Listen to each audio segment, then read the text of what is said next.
Mitä pikkujäbät duunaa? Tänään testissä Nokia Lumia 520. Avataan tää lodi tästä näin.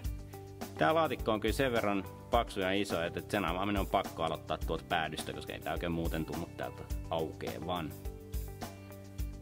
Vanha tää niinku ihan puhelin, ihan niinku älypuhelimeksi tätä voi sanoa, että jos ajatellaan, että hintaluokkaa 119 €, niin kyllä se kokonaisuus aika paketissa mun mielestä kyllä on. Ainoa ensituntumalta, että tosi muovisen oloinen ja liukas kädessä. Joo, ja eihän siis tää niinku kunnolla mahu käteen.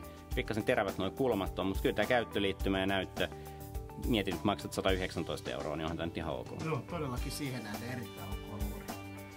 Ja siis huonoja puolia, mitä tässä on, niin kaikkea luettelee, ja kaikki lisäpalveluihan tässä on, tai kaikki lisäasiat, mitä älypuhelimissa yleensä on, niin niitä ei tästä löydy. Mutta kamera esimerkiksi on ihan ok. Ainoa miinus kamerasta tosiaan, että salamaa ei löydy, eli hämärä kuvaus ei natsaa ihan kunnolla. Mutta päivänvalossa kuvaaminen toimii ihan täydellisesti. Eli siinä mielessä ajatellaan, että jos mietit, että minkälaista vastinetta sä saat rahalle tällä puhelimella, niin jos sä tykkäät Windowsin käyttöjärjestelmästä, niin se on tietenkin ihan mielipidekysymys. Mutta kyllä tämä puhelimena 119 €, ei se ole paha. Ei paha. Nyt mä haluan pelaa oikeesti.